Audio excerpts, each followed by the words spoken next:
Today on STOP, we're shedding light on the cost of seeing in the dark. I wish I could say I'm being deep and meaningful there. I am not. I'm talking about the environmental cost of artificial lighting. Because, unfortunately, unlike glowworms, I can't generate my own source of lighting, although not for lack of trying. Around 35% of artificial light in the US is wasted. In the US alone, around 15 million tons of CO2 is emitted each year to power residential outdoor lighting. Neons, fluoros, LEDs, or even twinkle lights. But what would we do without artificial lighting? Can you imagine going to bed when the sun goes down? Terrifying. In Australia, 10% of the family household electricity bill goes to lighting. Fluorescent lamp lights contain mercury, which often end up in landfill.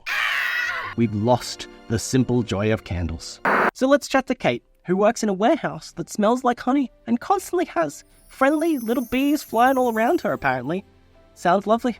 She's not a Disney princess, she's the queen bee of candles, and her business has made over 2 million of them.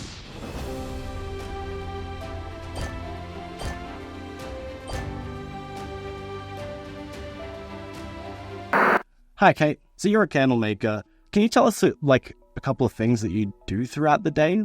We always start our day at the hive with offloading pure beeswax. And we offload 200 litres of pure golden waiting to be made into candlelight. It has a strong honey aroma. We always have bees that will come into the building. There must be flowers somewhere because it smells of honey. And then it depends on the day as to whether we're dipping or pouring or rolling or what we're doing. Beeswax is made when female worker bees build honeycomb, which is actually converted honey.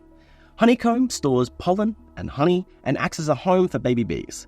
And once the winter comes and the babies are all grown up, the bees leave the nest and leave behind the precious, precious beeswax. In 2007, the Worldwide Fund for Nature started a movement in Sydney where everyone at the same time would turn off their lights for an hour. This movement grew to include millions of people and 185 countries and territories. You might know it as Earth Hour, and it happens at the end of March every year. Earth Hour made people think about electricity usage and turning off their lights for an hour. Earth Hour wasn't just about 1 hour a year. Earth Hour was about taking actions that can make a difference from a planetary perspective to energy usage. And you can reduce your electricity usage as often as you like by switching off your lights and lighting a pure beeswax candle. Candles aren't only great for saving on electricity and therefore carbon emissions, but they can also be good for your health. That does not mean that you should eat them. But candlelight can assist with mood, mental health, focus, and even sleep. We're having a massive issue as a society with sleep problems because of LED lighting, looking at computer screens and phone screens and white light.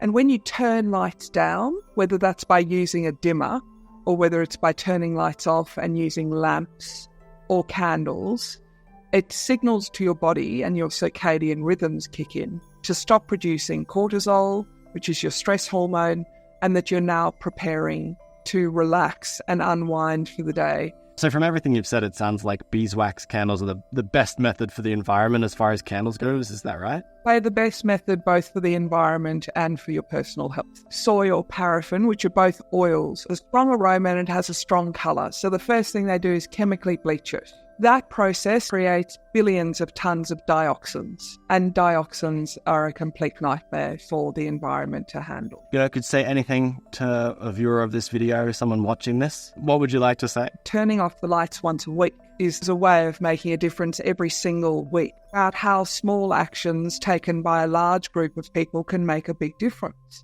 Well, I mean, on that note, I wanted to say thank you so much for talking to us. I really appreciate it. Okay, so what are we doing? Switch the lights off during the day when you're not in the room. Try a couple of hours one evening every week. Have a moody candlelit dinner with friends or family. You could also try doing other activities by candlelight, like reading or bathing, a puppet show. Whatever you do, remember to stay fire safe. You can tag us at STOP2030 or use the hashtag LightItUp.